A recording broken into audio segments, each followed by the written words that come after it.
Espírito Santo, enchei os corações dos vossos fiéis e acendei neles o fogo do vosso amor. Enviai o vosso Espírito, E tudo será criado, e renovareis a face da terra. Oremos. Ó Deus, que instruíste os corações dos vossos fiéis com as luzes do Espírito Santo, fazei que apreciemos retamente todas as coisas, segundo o mesmo Espírito, e gozemos sempre das suas consolações, por Cristo Senhor nosso. Amém. Se você sabe, vai se assentando e reza assim comigo. A cruz sagrada seja minha luz, não seja o dragão meu guia. Retira-te, Satanás, nunca me aconselhe coisas vãs.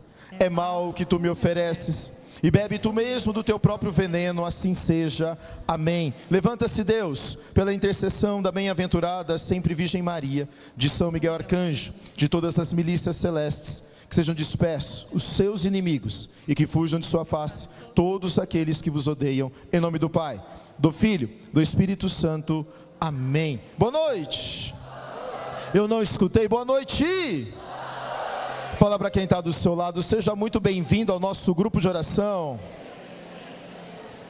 Fala para quem está do outro lado, que bom que você veio.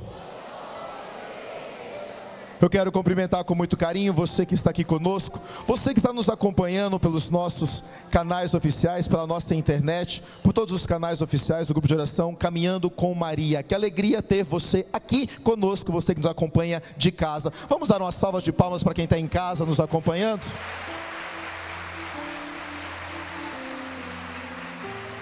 Se você ainda não me conhece, eu me chamo Eduardo Oliveira, sou pregador missionário da comunidade Filhos de João Batista, moro em Sete Lagoas, Minas Gerais, a 1h30 de Belo Horizonte. Já são 28 anos caminhando com Jesus, 23 de pregação, 12 anos de vida missionária, e fazendo hoje uma média de 30 a 35 pregações por mês, nos consumindo pelo Evangelho, pela igreja. Sou casado há 22 anos com a Edna, tenho 2 filhos, o Juan Felipe, de 18, e o Benjamin, de 9 anos. E com grande alegria retorno aqui no grupo de oração Caminhando com Maria. Estive aqui já alguns meses atrás, mas com muito carinho retorno hoje aqui, para juntos clamarmos o sangue de Jesus, na qual eu creio que pelo poder do sangue de Jesus, cadeias, correntes serão quebradas e derrubadas nesta noite, amém? Você acredita nisso também, sim ou não? Então você pode dar uma salva de palmas ao sangue de Jesus? Não, se é para o sangue de Jesus pode ser melhor, é para o sangue de Jesus.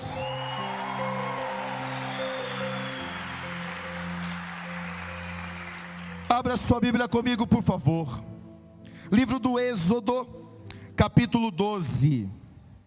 Livro do Êxodo, capítulo 12. Êxodo não tem como errar, é o segundo livro da Bíblia. Êxodo, capítulo 12. Se tiver alguém sem Bíblia perto de você, pergunta para essa pessoa: cadê a sua Bíblia, meu irmão? Ficou em casa, na estante, aberta no Salmo 90 para expulsar capeta? Aleluia! A página está até amarela, que você nunca nem virou, glória a Deus. Êxodo capítulo 12. Quem está com a Bíblia aí achou, dá glória a Deus. Quem está com a Bíblia, mas não achou ainda, fala misericórdia. Quem está sem Bíblia, fala socorro. Pega essas almas, Deus. Então me ouve. Êxodo 12, diz assim: naqueles dias, o Senhor disse a Moisés e Araão no Egito: este mês será para vós o principal, será para vós o primeiro mês do ano. Dizei a toda a Assembleia de Israel: no dia 10 deste mês, cada um providenciará um cordeiro para a sua família, um por casa.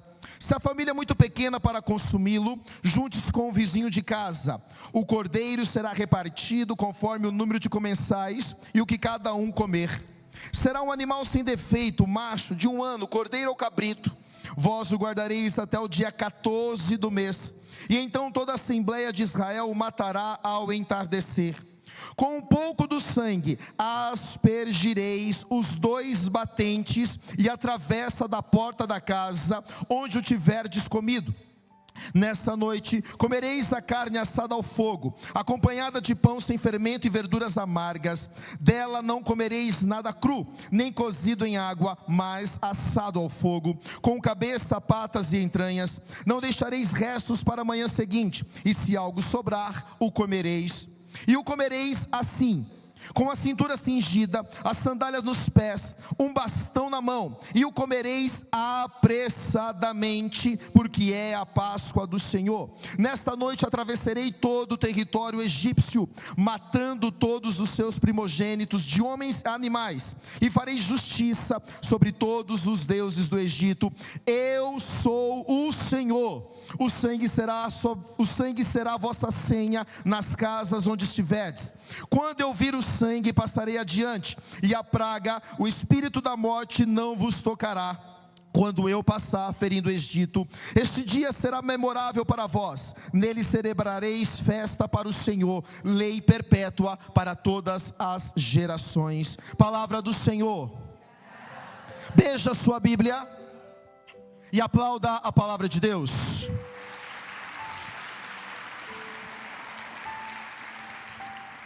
Meus irmãos, a Sagrada Escritura, a tradição da Igreja Católica e o seu santo magistério, tanto que principalmente Santo Tomás de Aquino, o doutor Angélico, um dos santos mais inteligentíssimos da Igreja Católica, na sua súmula teológica, vai afirmar que o homem foi criado no mais alto nível de santidade e de amor. Ou seja, a Bíblia vai nos narrar isso. Quando Deus criou o homem, Deus fez uma aliança com este homem. Repita comigo: Deus fez uma aliança com o homem. Não, horrível, abra sua boca e repita comigo: Deus fez uma aliança com o homem. Uma aliança essa de alegria, uma aliança essa de felicidade, uma aliança essa de plenitude. Uma palavra grega chamada sherekta, ou seja, Deus colocou um selo no homem, e tudo que era bom Deus colocou no homem. Ou também chamado de justiça original, ou também chamada de marca indelével. E Deus então, ao criar o homem, Deus mandou o homem morar no jardim do Éden. Éden significa delícias, e já que o homem havia sido criado no mais alto nível de santidade, o homem não poderia morar em outro lugar a não ser no jardim do Éden. E isso é tão sério, isso é tão sério, tão sério, tão sério, que Santo Tomás de Aquino vai afirmar que não era o homem quem procurava Deus, mas era Deus quem procurava o homem todos os dias à tarde. E a Bíblia vai narrar que todos os dias à tarde Deus descia no jardim do Éden para tomar café da tarde com café preto e pão de queijo mineiro com Adão. Se é café da tarde, tem que ter pão de queijo mineiro. Como eu sou mineiro, vou dar essa deixa para Minas. Mas a história você já conhece. Deus então colocou o homem no jardim do Éden, e Deus falou: protegei, cuidai, pode cuidar de tudo, coma de tudo, mas só não toca no fruto que está na árvore do centro do jardim. A história vocês já sabem. Adão e Eva desobedecem a Deus, e eles comem, então tocam no fruto que está no centro do jardim. E então em Gênesis capítulo 6, nós vamos ver Deus fazer a seguinte afirmação: eu me arrependo de ter criado o homem. E então Deus tira este selo de santidade, e agora Deus coloca um outro selo no homem, chamado pecado original. E a partir então do pecado de Adão e Eva, a morte entrou no mundo, e com o pecado entrou a morte. Tanto que depois Paulo mais tarde vai dizer: como por um só homem o pecado entrou na terra, agora todos pecaram e todos estão privados da glória de Deus. Ou seja, quando o homem desobedece a Deus, o homem quebra a aliança com Deus. Pergunta para quem está do seu lado: por que você quebrou a aliança com Deus?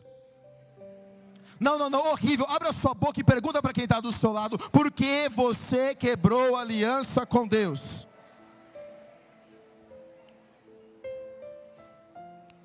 O homem quebrou a aliança com Deus, Eduardo? Sim, pela desobediência.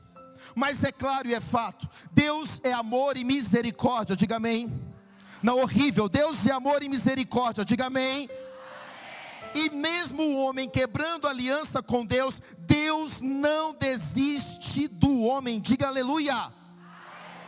horrível, mesmo o homem sendo cabeça dura, mesmo o homem desobedecendo, mesmo o homem não procurando a Deus, Deus não desiste do homem.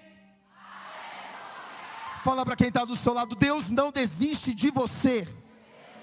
Fala para quem está do outro lado: Deus não desiste de você. Fala para quem está atrás de você: Deus não desiste de você. Fala para quem está abaixo de você: Deus não desiste de você. Fala para quem está acima de você: Deus não desiste de você. Agora bata no seu peito e diga: Deus não desiste de mim. E embora o homem então desobedeceu a Deus, Deus então agora, o homem quebrou a aliança. E Deus então agora vai expulsar o homem do jardim do Éden. E a Bíblia vai narrar então que Deus coloca 2 serafins para cuidar da porta do Éden. E Deus diz: agora ninguém mais entra aqui. Então agora Deus vai tentando refazer a aliança com o homem. E Deus então agora começa de toda forma refazer a aliança quebrada com o homem. E Deus então começa agora a levantar homens e mulheres importantes. Deus levanta Noé. Noé foi importante, sim, mas com Noé Deus não conseguiu refazer a aliança. Deus levanta Enoque. Enoque foi importante, sim, mas Enoque também não conseguiu refazer a aliança. Deus levanta Abraão, o pai da fé. Antes de Abraão não existia fé sobre a terra. Abraão foi importante, sim, mas com Abraão Deus também não conseguiu refazer a aliança. Abraão então gerou Isaac. Isaac gerou Jacó e Esaú. Jacó gerou 12 filhos: Zabulon, Neftali, Rubem, Benjamim, José, Judá, Levi, Simeão, Assé, Assacar, Gade e Dan. São os 12 filhos de Jacó, que depois, anos mais tarde, vão virar as 12 tribos de Israel, que depois vão virar 2,5 milhões de pessoas sendo escravizadas no Egito pelo senhor faraó. Quem me ouve, diga amém. Quem me ouve, diga amém. E agora este povo que Deus amou, este povo que Deus não desiste, diga aleluia, vão viver 400 anos como escravos no Egito, sendo explorados pelo senhor faraó. Mas num belo dia, existe um homem, o nome deste homem Moisés. Moisés está em Madiã. Moisés está casado com Zípora. Moisés tem 2 filhos, Gerson e Eliezer. E Moisés agora está cuidando das ovelhas do seu sogro Jetro. E a Bíblia vai nos narrar que um belo dia Moisés sai pela manhã para levar as ovelhas para pastorear. E de repente Moisés chega numa árvore, e ele vê que essa árvore pega fogo, mas não se consome, diga aleluia. Moisés olha a árvore, mas a árvore não se consome, diga aleluia. Moisés chega, começa a olhar para aquela árvore, e Moisés fala: uai, porque Moisés devia ser de Minas Gerais. Moisés falou: uai, o que está acontecendo aqui?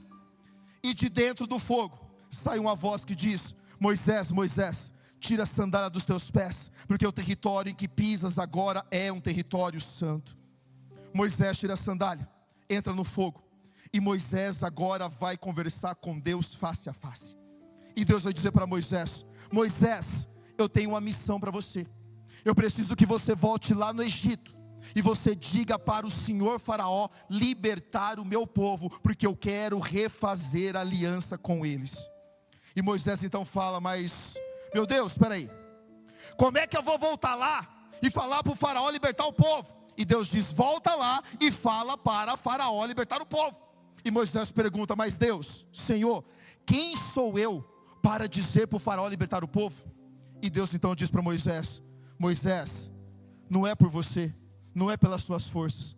Você, Moisés, não é realmente ninguém, mas eu sou, e eu sou está mandando. Aplauda isso em nome de Jesus.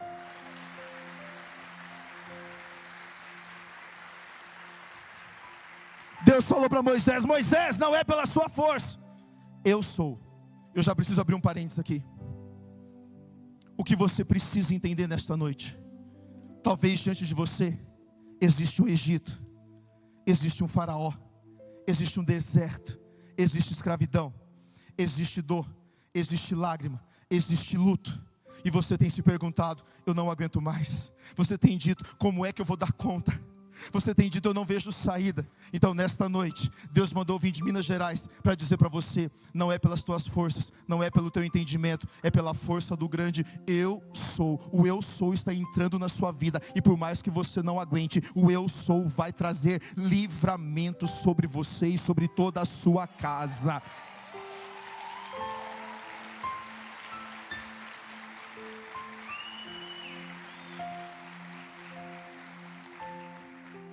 A história você já sabe.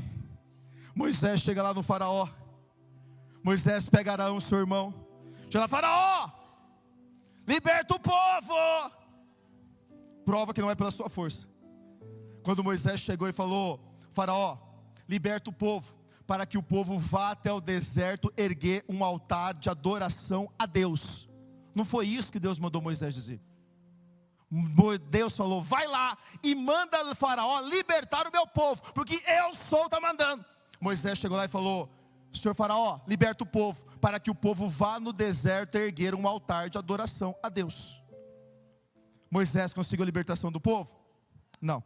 Embora a gente fale que Moisés libertou o povo, sim. Deus usou Moisés, sim. Mas não foi Moisés quem libertou o povo. Prova disso, que quando Moisés foi falar com o faraó a primeira vez, o que o faraó fez? Puniu o povo de Israel. O faraó tirou as palhas e falou, já que eles estão com o tempo sobrando, agora vamos fazer com que eles mesmos recolham as palhas para fabricar tijolos, e ainda vamos dobrar a produção. Fala para quem está do seu lado, não é pelas suas forças.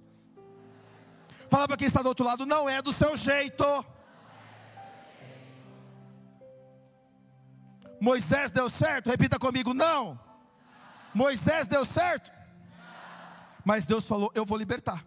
Então veio as 9 pragas do Egito. As 9 pragas foram as pragas mais violentas de toda a história bíblica. Foram fortes? Sim. Foram terríveis? Sim. Mas as pragas também não tiveram resultado. O que isso significa? As 9 pragas levaram um tempo para acontecer. Então talvez as coisas na sua vida você está olhando e você vê tudo indo de mal a pior. Você fala, Deus esqueceu de mim, Deus me abandonou, Deus não está me vendo, Deus não está agindo. Eu quero que você entenda, aparentemente tudo está perdido, aparentemente nem as pragas estão dando certo. Mas quando o grande eu sou abrir a boca dele, nada vai poder resistir ao comando da sua voz. Amém, igreja? Fala para quem está do seu lado, Moisés não deu jeito. Fala para quem está do outro lado, as pragas também não deram jeito. Poderíamos dizer então que o cordeiro, o animal, deu jeito? Não, porque nós lemos aqui, a Páscoa Deus falou para Moisés e Arão, mandai o povo separar o cordeiro, esta é a Páscoa judaica. O cordeiro ficou 4 dias com o povo, porque Deus falou, no 10º dia, separai o cordeiro, um para cada família, de acordo com a quantidade de comensais. Mas o cordeiro já estava lá, mas o cordeiro também não libertou o povo. Mas no 14º dia Deus falou, agora mata o cordeiro, pegue o sangue, marca as travessas e as laterais da porta, e então assim eu vou passar, e o espírito da morte não irá vos tocar. O que você precisa entender, o livramento, a libertação que eu e você precisamos, está no nome e no poder do sangue de Jesus Cristo. Quando eu e você clamamos o sangue de Jesus sobre as nossas casas, sobre as nossas famílias, nada vai poder impedir a ação de Deus naquele lugar. Se você acredita nisso, dá um glória a Deus maravilhoso. E uma salva de palmas para Jesus.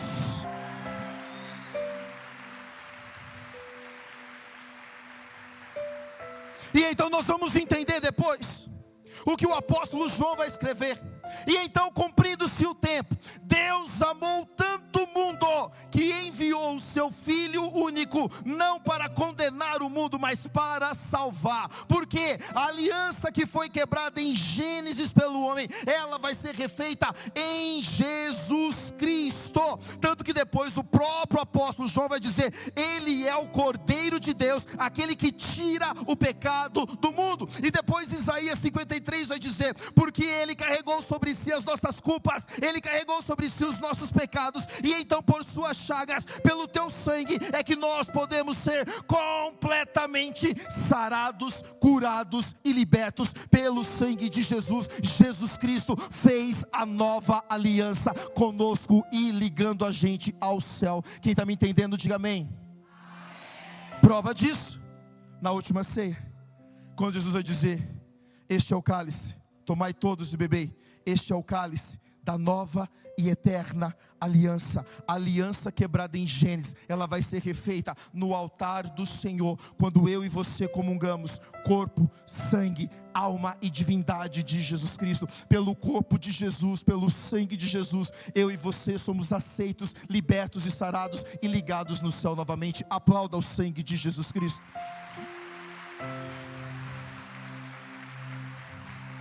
E o que você precisa entender: o sangue de Jesus nesta noite não é apenas para você, mas a promessa de Jesus, do sangue de Jesus nesta noite, é para salvar, é para libertar, é para curar, é para sarar você e toda a sua família.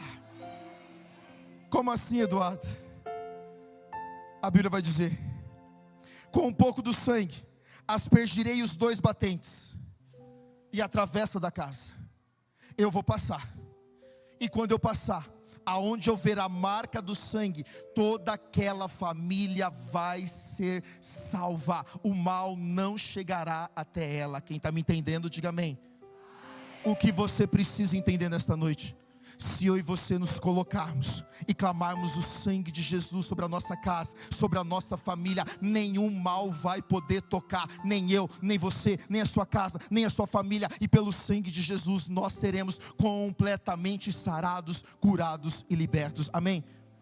Eduardo, peraí, você está dizendo que se só eu clamar o sangue de Jesus sobre a minha casa, a minha família inteira vai ser salva? Sim, não sou eu, é Bíblia que nos prova isso. Lucas 19, o que está acontecendo? Jesus está entrando em Jericó. Tem um homem chamado Zaqueu, chefe dos cobradores de impostos, muito rico. Queria ver quem era Jesus, mas não conseguia por causa da multidão.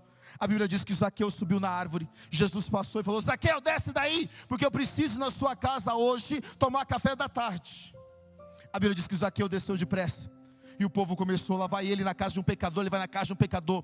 Mas a Bíblia diz que Zaqueu não se importou com o que os outros diziam. Mas Zaqueu se colocou na frente de Jesus e falou: Jesus, eu quero tanto a salvação da minha casa, que eu vou dar o passo primeiro, e eu vou dar as metades dos meus bens aos pobres, e a quem eu roubei eu vou devolver 4 vezes mais. E a Bíblia não fala que Jesus chegou na casa de Zaqueu. A Bíblia não diz o nome da esposa de Zaqueu. A Bíblia não diz o nome dos filhos de Zaqueu. Mas já que Zaqueu deu um passo e clamou o sangue de Jesus, a Bíblia diz que Jesus olhou para Zaqueu e falou: hoje a salvação chegou na tua casa. Pode aplaudir, pode aplaudir, pode aplaudir.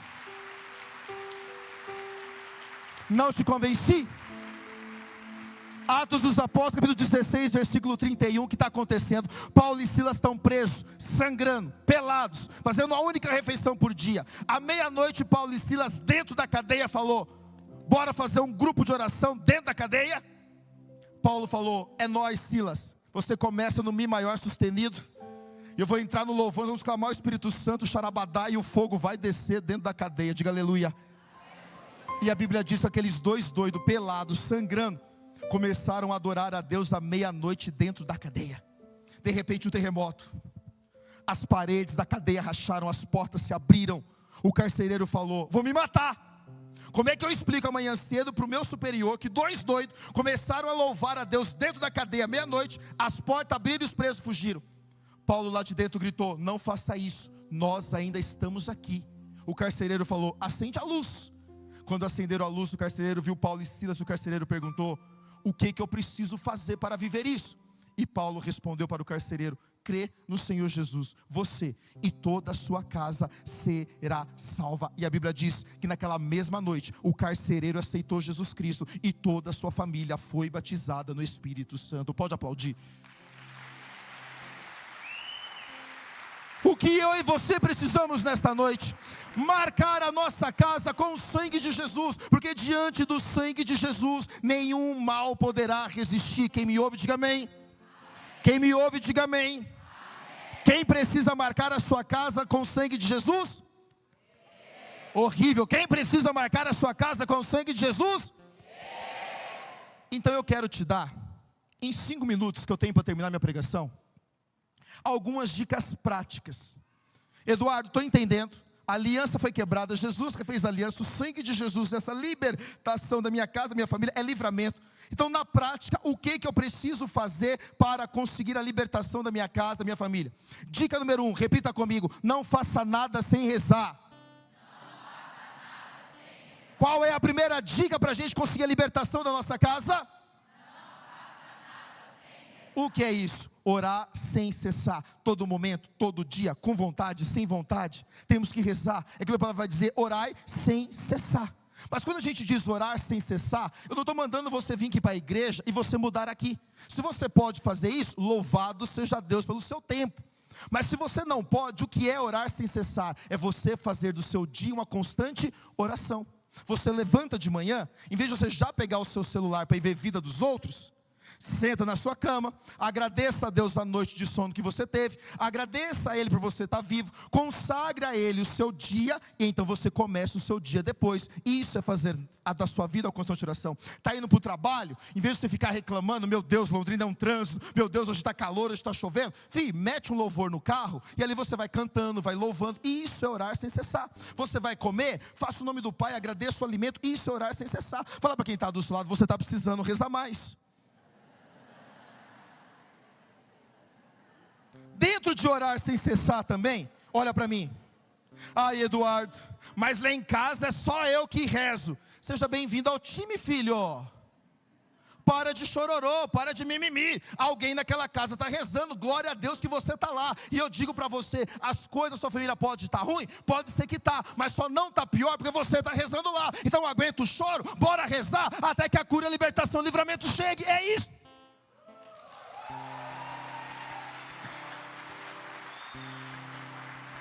Ah, porque ninguém reza, reza você. Ah, porque eu queria tanto que a minha família rezasse. Reza você. Se você está rezando, seja bem-vindo ao time. Bora rezar, amém? Dica número 2, repita comigo: libere o seu coração de coisas negativas. O que é isso? Para de dar ouvido ao que os outros falam. Ah, porque as pragas não estão dando jeito, está vendo? Ah, porque Deus libertou a gente do Egito para morrer de fome agora aqui no deserto. Não tem jeito, não vale a pena, desiste, larga, separa, põe para fora. Você merece coisa melhor, em nome de Jesus. Para de dar ouvido ao que os outros falam e comece a ouvir mais o que Deus fala a seu respeito. Porque a promessa de Deus nesta noite é: clama o sangue de Jesus, a libertação vai chegar na sua casa, amém? Então para de viver de passado, para de dar ouvido ao que os outros falam. Libere o seu coração de coisas negativas, amém, igreja? Dica número 3, repita comigo: estabeleça as metas de oração e ação. O que é isso? Planejamento. Ah, não estou rezando nada, bora rezar.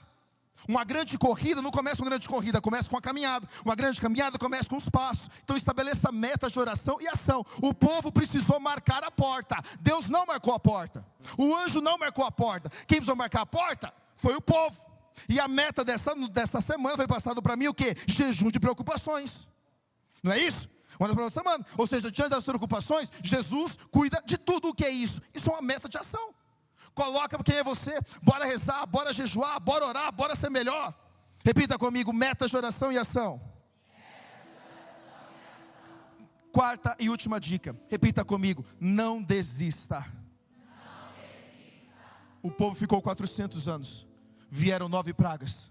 Aparentemente o faraó não ia libertar o povo, mas a promessa foi de Deus: eu sou.